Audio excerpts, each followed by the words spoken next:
আহা কি আনন্দ! আরে ও গোপাল দাদা, গোপাল দাদা, এই সকাল সকাল কে আবার পিছু ডাকলো? আরে আমি গো আমি। আমি তো আমি নামে কাউকে চিনি না। আর তুমি একটু পেছন ফিরে তাকাও তো। আমি তো সামনে যাচ্ছি, পেছনে তাকাবো কেন? ঠিক আছে, তাহলে আমি তোমার সামনে আসছি। আরে দৌড়াচ্ছ কেন? হ্যাঁ, আরে দাঁড়াও দাঁড়াও বলছি, দাঁড়াও, নইলে কিন্তু আমি মহারাজের কাছে যাব। হ্যাঁ, ও ভোলা তুমি! আরে আগে বলবে তো, আমি করছিলে কেন?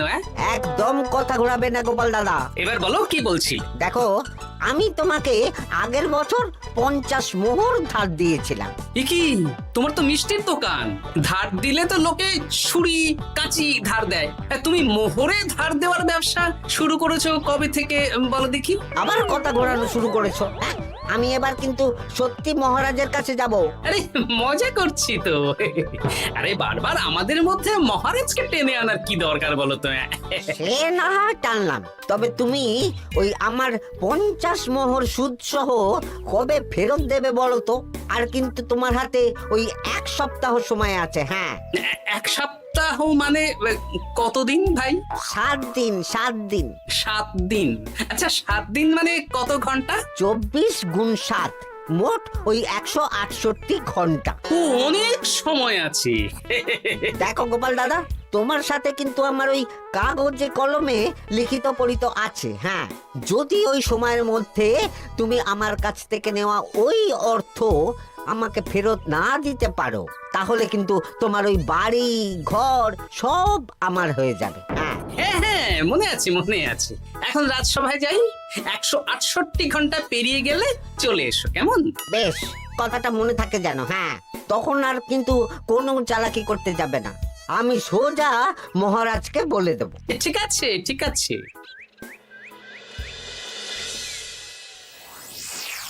দেখুন মহারাজ, নিজের চোখেই দেখুন, সবাই হাজির, শুধু গোপাল ধা। সত্যি গোপাল ইদানিং আবার দেরি করে আসা শুরু করেছে। ওকে আচ্ছা করে ধোলাই দিন, তাহলেই চলে আসবে। কাজের কাজ তো কিছু করে না, শুধু বসে থাকে, তাতেও এই। যা বলেছেন মন্ত্রী মশাই। আমার মতে গোপালকে রাজসভাতেই বেঁধে রাখুন, তাহলে আর বাড়িতে যেতেও হবে না, আর দেরি করে আসবেও না। রোজ রোজ গোপাল করে রাজসভায় আসতে দেরি, তাই এবার তার পায়ে পড়াতে হবে বেড়ি। এই তো মহারাজ চলে এসেছি। আর বলবেন না, রাস্তায় ভোলা ময়রা চেপে ধরছিল। থাক, আর অজুহাত দিতে হবে না। নেহাত ভাগ্যের জোরে এই রাজসভার চাকরিটা পেয়েছিল। মহারাজ ভালো মানুষ, তাই তোমাকে পুষছেন। আচ্ছা আপনি কি বলতে চাইছেন কি? আমি বলতে চাইছি যে মহারাজ যদি তাড়িয়ে দেন, তাহলে তোমার কি কিছু করে খাওয়ার যোগ্যতা আছে গোপাল? আপনার নিজের যোগ্যতা আছে? আছে বলেই মুখ ফুলিয়ে বলছি। হ্যাঁ, মন্ত্রী এটা একটা ভালো প্রসঙ্গ তুলেছে। আমার রাজসভার সকল সভাসদদের বলছি, যদি কোনো কারণে তোমাদের চাকরি চলে যায়, তাহলে তোমরা কি করবে একবার ভেবে দেখেছো? না মহারাজ, ভাবনাটা আমি সঠিক সময় কাজে লাগাই। ওই অকারণে ভেবে মাথা খারাপ করতে চাই না। আহা, রাজসভার চাকরিটা তো তোমাদের পেশা। এই পেশার বাইরে তোমরা কে কি করতে পারবে? দেখুন মহারাজ, আমি তো ভেবেই দেখেছি যে যদি রাজসভার চাকরি না থাকতো, তাহলে আমি ব্যবসা করতাম। আমি মহারাজ যদি বিজ্ঞানী না হতাম, তাহলে শিক্ষা দান করতাম। আমি তো ছবি আঁকতাম, কলম না থাকলে আমি তুলি ধরবো। আমি কামারশালায় কাজ করতাম। আমার তো ছোটবেলায় মূর্তি বানানোর শখ ছিল, আমি মৃৎশিল্পের কাজ করতাম। কি গোপাল, এবার তুমি বলো। সবাই তো কিছু না কিছু বিকল্প ভাবনা চিন্তা করে রেখেছে। দেখুন মহারাজ, অনেক ভেবে দেখলাম আমার কাজ তো ভাড়ামো, তাই আমি লোক হাসিয়েই পয়সা রোজগার করব। আর বিশেষ কোনো গুণ তো আমার মধ্যে খুঁজে পাচ্ছি না মহারাজ। বেশ, আমি একটা ছোট্ট পরীক্ষা নেব। আজকের পর থেকে আগামী 7 দিন, আর এই 7 দিন তোমরা তোমাদের যা মন চায় সেটা করে রোজগার করবে। আমি তো খেতে ভালোবাসি। তাহলে খাবে। গোপাল হয় মুখ খুলে থাকে, নইলে চোখ বন্ধ করে। ও শুধু দুটো কাজই ভালো করতে পারে। আর 7ম দিনের শেষে বিচার হবে কে কত রোজগার করেছে। যার রোজগার সবচেয়ে বেশি হবে তাকে আমি দেব 100 মোহর উপহার। আর মহারাজ, যে সবচেয়ে কম রোজগার করবে তার বেতন থেকে আগামী 10 মাস 10 মোহর করে কাটা হবে। কি রাজি তো? হ্যাঁ, রাজি রাজি আমি জানি যে গোপাল ফুটো করিও রোজগার করতে পারবে না, তাই গোপালই হারবে। বেশ, আর যদি অন্য কেউ হারে? তাহলে আমি নিজের বেতন থেকে তাকে আগামী 10 মাস 10 মোহর করে দেব। ব্যাস, এবার তোমরা কাজে লেগে পড়ো।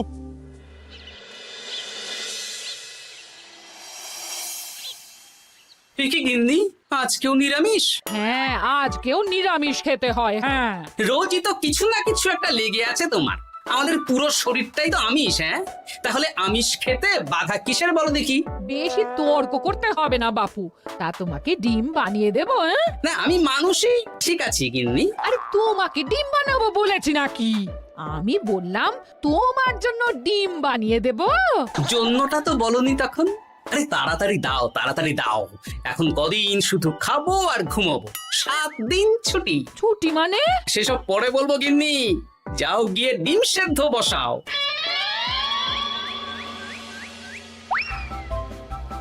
আরে করছোটা কি? বাড়িতে যা মোহর আছে সব তুলে কোথায় নিয়ে যাচ্ছ? আড়ত বাজারে। কেন কেন? তুমি আড়তে গিয়ে কি করবে? আড়তটাই কিনে নেব। কেন? তাহলে খোলা বাজারের সব ব্যবসায়ী আমার কাছে আসতে বাধ্য হবে, আর আমি ভালো মুনাফা রেখে সব বিক্রি করব। এ কি? রাজবাড়ির সুখে চাকরি ছেড়ে দিলে নাকি? না না না, এখন 1 সপ্তাহ ব্যবসা করে মহারাজের কাছে আমার যোগ্যতা প্রমাণ করব। সব পরে বুঝিয়ে বলবো। হ্যাঁ, আমি আপনাকে সব শিখিয়ে দেব। তাহলে ভাই ওই আগামীকাল সকাল থেকে কাজে লেগে পড়বো, কেমন? তাহলে বুঝতে পারলেন তো যে কি করতে হবে? হ্যাঁ হ্যাঁ জমিদার মশাই, কবিতা লেখা যেমন আমার পেশা, তেমনি চিত্রশিল্প আমার নেশা। তাহলে তো আর কোনো চিন্তাই নেই। আশা করি খুব সুন্দর ছবি আঁকবেন। আপনি 1 সপ্তাহ পর এই মন্দির চিনতেই পারবেন না। এই নিন আপনার জন্য 50 মোহর অগ্রিম। মন্দিরের চিত্রকলা শেষ হয়ে গেলে আরো 50 মোহর দেব, ঠিক আছে? বেশ।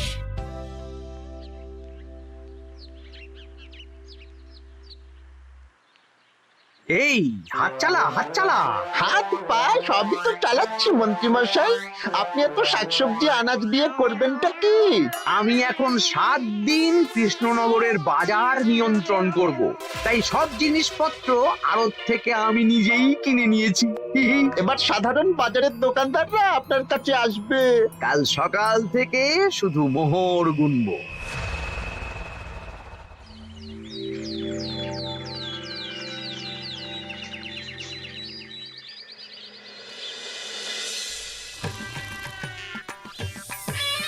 আরে এত বেলা হয়ে গেল, আর কত পড়ে পড়ে তুমি ঘুমোবে? এত লম্বা ছুটি পেয়েছি, এখন তো বিশ্রাম নিতেই হবে গিন্নি। কিন্তু পুকুর ঘাটে গিয়ে তো আমি অন্য কথা শুনলাম। তুমি আবার কি শুনেছো? তোমাদের মহারাজ নাকি বলেছেন আগামী 1 সপ্তাহ তোমরা সকল সভাসদেরা ওই সকল সভাসদেরা নিজের ইচ্ছে মতো কাজ করে রোজগার করব। আমার কাজ তো ভাড়ামো করা, তাই ভাড়ামোর সুযোগ এলে সেটাই করব। কিন্তু যদি সুযোগ না আসে, তাছাড়া যার রোজগার সবচেয়ে কম হবে তার তো বেতন থেকে 100 মোহর কাটা হবে গো। এই খবর পেয়ে গেছো? বাবা, পুকুর ঘাট না পরনিন্দা পরচর্চা কেন্দ্র? হ্যাঁ, ওসব বাজে কথা বাদ দিয়ে কোনো কাজ শুরু করো, কাজ শুরু করো। এরকম গা এলিয়ে শুয়ে থাকলে ভগবান এসে তোমাকে পয়সা দিয়ে যাবে না গো। গোপাল দাদা, ও গোপাল দাদা, বলছি গোপাল দাদা, কি খবর গো? এই তো গতকাল তোমার সাথে কথা হলো, আজ একেবারে বাড়িতেই চলে এসেছো। তোমার যা হালচাল তাতে তো মনে হচ্ছে ওই কদিন পরে বাড়িটা আমারই হবে। আর সেই আশাতেই বসে থাকো। এই ভোলাময়রা এসেছে কেন গো? এসব কি বলছে? মা ঠাকুরুন, আপনার কাছে আর কি লুকাবো? বহুদিন আগে গোপাল দাদা আমার কাছে 50 মোহর ধার নিয়েছিল। সেই ধারের থেকে 5 মোহরা এখনো আমাকে শোধ করেনি। সে কি? হ্যাঁ, শর্ত অনুযায়ী যদি গোপাল দাদা আগামী ওই 6 দিনের মধ্যে ধার না শোধ করতে পারে তাহলে এই বাড়ি আমার হয়ে যাবে। তুমি আমাকে এত বড় কথা লুকিয়ে রেখেছো? হ্যাঁ, না আমি বলবো বলবো করে বলা হয়ে ওঠেনি আর কি। এবার আপনি দেখুন গিন্নিমা কি করবেন। ভিটে মাটি ছেড়ে কোথায় গিয়ে উঠবেন দেখুন।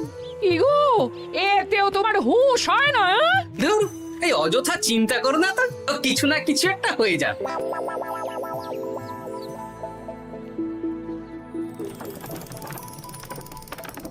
বাহ বাহ বাহ, পণ্ডিত মশাই, আপনি তো এর মধ্যেই কাজ শিখে গেছেন। আমি তো ছোট থেকেই মাটির পুতুল বানাতে ভালোবাসতাম। বিভিন্ন দেবদেবীর মূর্তি নিজেই বানাতাম, তারপর পুজো করতাম। আমার পরম সৌভাগ্য আপনার মতন পণ্ডিত মানুষ আমার কুমোর শালায় কাজ করছেন। কোনো কাজই তো ছোট নয়। সত্যি সভাকবি মশাই, আপনার তুলিতে জাদু আছে।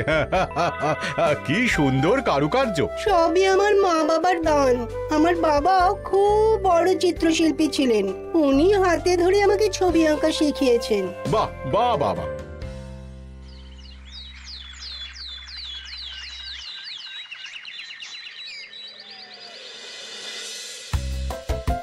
এই যে পুটি, আজকে তো একটা মজার জিনিস শেখাবো। কি জিনিস? নয়ের নামটা তো তোরা পড়েছিস, হ্যাঁ, বল তো। 9 একে 9, 9 দুগুণে 18, 3 9 27, 4 9 36। ঠিক আছে ঠিক আছে, এবার থাম। পুরো মুখস্থ। সে তো বুঝতেই পারছি। এবার মজার জিনিসটা দেখ।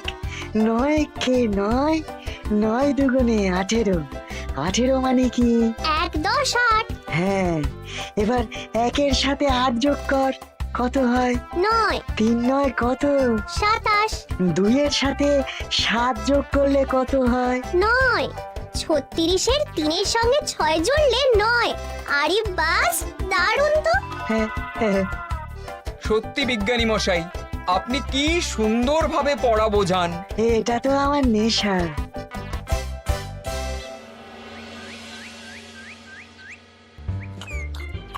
বলছি, তুমি তো দিব্যি বাড়িতে বসেই আছো। হ্যাঁ, কিছুই তো করছো না।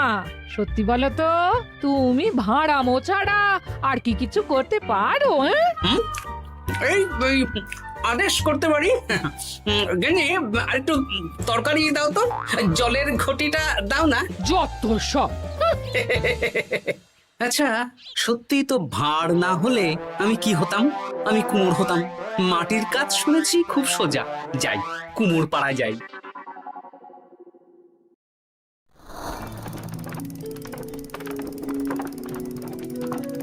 আমার কি সৌভাগ্য, রাজসভার দুজন সভাসদ আমার সঙ্গে কাজ করছে। আচ্ছা, এইভাবে ঘোরাবো? এইটা হলো না, হলো না। এটা কি মুড়ির মোয়া নাকি? দাও, আমাকে করতে দাও, তুমি অন্য কিছু করো।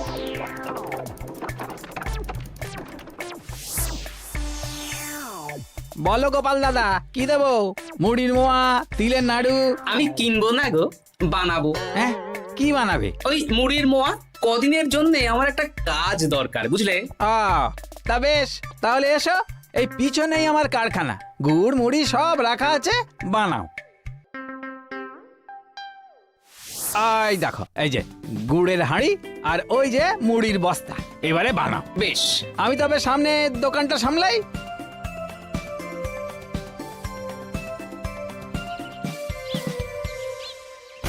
এ কিসের আওয়াজ হলো? আরে আরে আরে, এ কি করলে গোপাল দাদা? আর বলো না, ওই গুড়টা ঢালতে গিয়ে হাঁড়িটা হাত ফসকে পড়ে গেল। এই তুমি যাও তো, তোমাকে কিচ্ছু করতে হবে না, যত সব বিপদ বাড়ানো।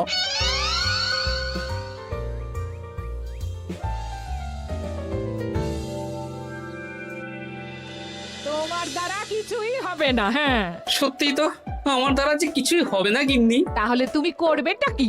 এমন করে বলো না গিন্নি, সবারই খারাপ সময় যায়। আর খারাপ ভালো, যে সামান্য মুড়ির মোয়া বানাতে পারে না তার মুখে এসব মানায় না, মানায় না। এদিকে বাজারে সবজির দাম হু হু করে বেড়ে গেছে। তাই নাকি? বলি তুমি জানবে কি করে? কদিন তো শুয়ে বসে আছো, আমি তো বাজার দোকান করি। মন্ত্রী মশাই এখন আড়ত সামলাচ্ছেন আর সাধারণ বিক্রেতাদের চড়া দামে বিক্রি করছেন। হ্যাঁ, ও বেটা জীবনে শোধরাবে না। উনি তো তাও ছলে বলে রোজগার করছেন গো। আর তাছাড়া অনেকে পথে গান শুনিয়েও রোজগার করেন, সেটাও তো তুমি পারবে না। হ্যাঁ, এই তো পেয়েছি। 6 দিনের মাথায় তো রাজসভায় একটা বৈঠক হবে, সেদিনই আসল মজা জমবে। কিসের মজা গো? হ্যাঁ, সেটা সেদিনই বুঝতে পারবে।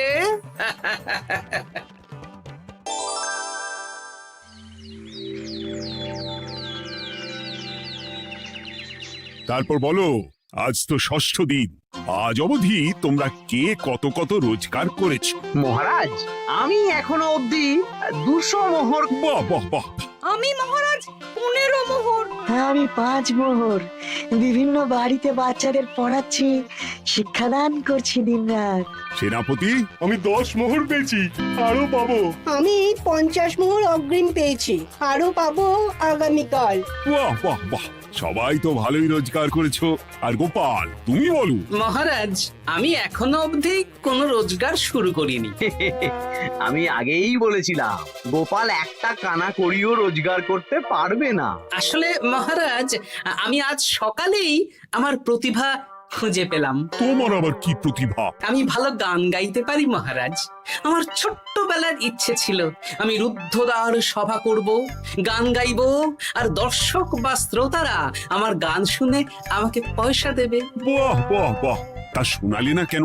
আমি চাই আপনারা সবাই আমার বাড়িতে আসুন, আমার গান শুনুন। এই না না না না না, তোমার গান শুনে অর্থ ব্যয় করতে পারবো না গোপাল।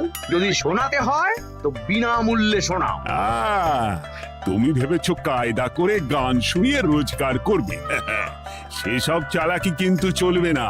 না মহারাজ, আমার গান শুনতে আসার জন্য একটা কানা করিও খরচ করতে হবে না। আমি বিনা পারিশ্রমিকে গান শোনাবো। বেশ, তাহলে কবে শোনাবে বলো? এখনই চলুন, শুভস্য শীঘ্রম। আবার যেতে হবে কেন? এখনই শোনাও। আমার আবার নিজের বাড়ি ছাড়া প্রতিভা বিকশিত হয় না। বেশ তো, এই কদিন টানা কাজ করেছি, তোমার গান শুনে মনটা যদি ফুরফুরে হয়ে যায় ভালো তো। চলো গোপাল। আসুন আসুন, সবাই ভিতরে আসুন, আসন পাতা আছে, সবাই বসুন।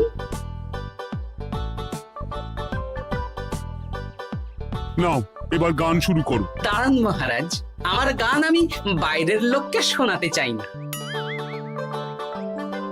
কু কু বাবা, আবার কোকিলের মতন আওয়াজ করছে। কু।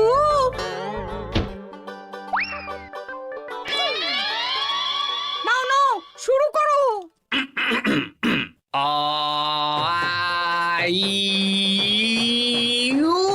ওরে বাবা রে বাবা! আরে এত চিৎকার করছো কেন? থামো থামো থামো!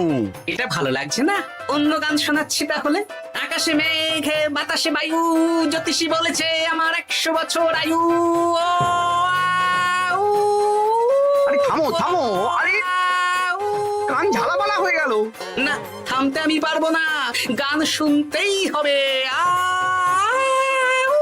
ওরে ওরে বাবা রে বাবা, এই কানে তালা লেগে গেল, আমি পালাই।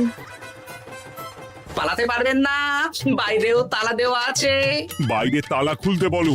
বাইরে বেরোতে হলে প্রত্যেককে 100 মোহর দিতে হবে। আমরা তো আগেই বলে দিয়েছি, তোমার গান শোনার জন্য কোনো পয়সা দিতে পারবো না। এটা তো গান শোনার জন্য নয়, বাইরে যাওয়ার জন্য। আমার গান শুনতে আসার জন্য কোনো অর্থ লাগে না। গান শুনে বাইরে বেরোতে গেলে অর্থ লাগবে, জনপ্রতি 100 মোহর মাত্র। কি জ্বালাতন! হয় দিন, নইলে আবার শুরু করছি। থামো থামো! আপনারা কি সবাই দেবেন না এখানেই থাকবেন? এই আরে, আমার কাছে এখন 50 মতন মোহর আছে। আমার কাছে 5 মোহর আছে। আছে। সে আমি লোক পাঠাচ্ছি আপনাদের সবার বাড়িতে, পুরো অর্থ পাবো, তারপর সবাইকে ছাড়বো। আচ্ছা, এটা কি ঠিক করলে গোপাল? দেখুন মহারাজ, আমি কথা নিয়ে খেলি। সব সভাসদেরা 6 দিন খেটে যা না রোজগার করেছে, আমি শুধু বুদ্ধির জোরে আর ভাড়ামো করে ঘন্টা খানিকের মধ্যে তার থেকে বেশি রোজগার করে নিলাম। যদিও এখনো একদিন সময় আছে। সত্যি গোপাল, তোমার বুদ্ধির জবাব নেই। মন্ত্রী মশাই, যে সবচেয়ে কম রোজগার করবে আপনাকে কিন্তু তাকে আগামী 10 মাস 10 মোহর করে দিতে হবে। হ্যাঁ নয় হ্যাঁ, এরকমই তো তুমি মুখ বড় করে বলেছিলে। গিন্নি কই গো, ভোলাকে ডেকে আনো, ওর ধার আজকেই শোধ করে দেব। হ্যাঁ যাচ্ছি। হ্যাঁ, আমরাও যাচ্ছি। গোপাল, কালকে রাজসভায় এসে তোমার পুরস্কারের অর্থটাও নিয়ে যেও। সে তো নিশ্চয়ই।